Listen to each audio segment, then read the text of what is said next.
मित्रों, हिंदी साहित्य के इतिहास में रीतिकाल का अलग ही महत्व है और रीतिकाल में भी रीति सिद्ध कवि बिहारी अपनी विशेष क्षमता के कारण अति प्रसिद्ध हैं।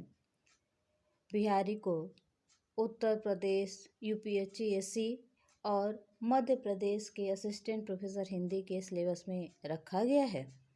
आइए जानते हैं रीति सिद्ध कवि बिहारी के जीवन से संबंधित वे महत्वपूर्ण बातें जिन पर विभिन्न प्रतियोगी परीक्षाओं में प्रश्न बनते हैं।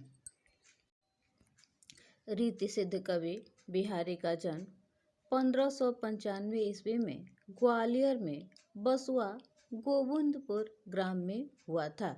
अर्थात मूलतः यह मध्य प्रदेश में जन्मे हुए साहित्यकार हैं, इसीलिए मध्य प्रदेश के हिंदी के सिलेबस में इनको रखा गया है। इनके पिता का नाम केशव राय था। केशव राय निम्बार्क संप्रदाय के महंत नरहरि दास के शिष्य थे। बिहारी के गुरु स्वामी वल्लभाचार्य जी थे और इन्होंने काव्य की शिक्षा आचार्य केशवदास जी से ली थी। इस बात इनके काव्य गुरु आचार्य केशवदास जी थे। रीतिकाल को 3 वर्गों में बांटा गया है: रीतिबद्ध काव्यधारा, रीति सिद्ध काव्यधारा तथा रीति मुक्त काव्यधारा। इन तीनों वर्गों में अधिकांश विद्वान बिहारी को रीति सिद्ध कवि मानते हैं। बिहारी की एकमात्र रचना बिहारी सतसई है, जो 1662 ईस्वी के आसपास लिखी गई मानी जाती है। महाकवि बिहारी का देहावसान 1663 ईस्वी में हुआ था। बिहारी सतसई पर गाथा सप्तशती, आर्या सप्तशती और अमरूक शतक का प्रभाव स्पष्ट लक्षित होता है। बिहारी सतसई में कुल 719 दोहे तथा सोरठे संग्रहित हैं। रत्नाकर सतसई में दोहों और सोरठों की संख्या 713 मानते हैं। बिहारी के आश्रयदाता राजा जयसिंह थे, जिन्हें बिहारी ने भोग और विलास से बाहर निकाला था, क्योंकि जब ये राजा जयसिंह के दरबार में गए तो राजा जयसिंह भोग विलास में इतने निमग्न थे कि राजनिवास से बाहर आए ही नहीं थे। तब बिहारी ने उनके पास एक दोहा लिखकर भेजा था। महाराजा जयसिंह को बिहारी ने लिखकर भेजा था: नहीं पराग नहीं मधुर मधु, नहीं विकास यही काल, अली कली ही सो विधियो, आगे कौन हवाल।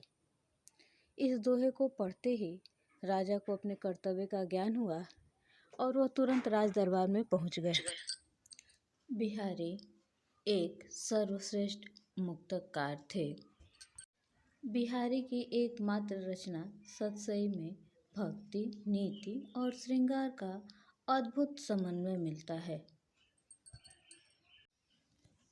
बिहारी के दोहों की प्रसिद्धि का मुख्य कारण है कल्पना की समाहार शक्ति एवं भाषा की समास शक्ति। बिहारी के दोहे इतने सशक्त हैं कि एक एक दोहे के कई कई अर्थ निकलते हैं, जैसे मेरी भव बाधा हरो, राधा नागरी सोए। इस एक दोहे के अनेकों अर्थ निकाले गए हैं। ये बिहारी की भाषा की विशेषता है। आज तक सर्वाधिक टीकाएं बिहारी सतसई पर ही लिखी गई हैं। टीका का तात्पर्य आलोचनात्मक ग्रंथ होता है। बिहारी सतसई के प्रथम टीकाकार कृष्ण कवि हैं। यह टीका कवित्त सवैया छंद में लिखी गई है।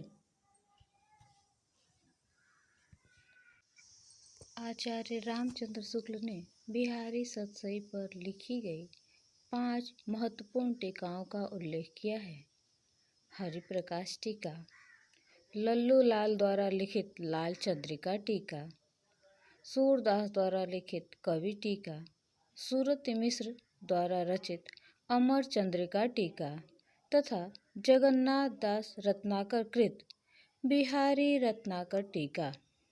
इन 5 टीकाओं के अतिरिक्त अन्य टीकाएं इस प्रकार हैं। कृष्णलाल कृत कृष्णलाल टीका, अंबिका दत्त व्यास कृत बिहारी बिहार जो रोलाचंद में है, पद्म सिंह शर्मा कृत संजीवनी भाष्य, आनंदी लाल शर्मा कृत फिरंगे सतसई जो फारसी भाषा में है, प्रभुदयाल पांडे कृत प्रभुदयाल पांडे की टीका जो आधुनिक खड़ी बोली में है, और जगन्नाथ दास रत्नाकर कृत बिहारी रत्नाकर बिहारी सतसई पर लिखी गई खड़ी बोली की हिंदी की सर्वश्रेष्ठ टीका बिहारी रत्नाकर को माना जाता है। पंडित परमानंद ने सतसई का संस्कृत भाषा में अनुवाद श्रृंगार सप्तशती नाम से किया था। संस्कृत के आचार्य बलदेव उपाध्याय ने बिहारी को दोहा का बादशाह माना है। मुंशी देवी प्रसाद ने सतसई का उर्दू भाषा में अनुवाद गुलदस्त बिहारी नाम से किया। आचार्य रामचंद्र शुक्ल ने बिहारी को रसवादी कवि माना है, जबकि डॉक्टर नगेंद्र बिहारी को ध्वनिवादी कवि मानते हैं।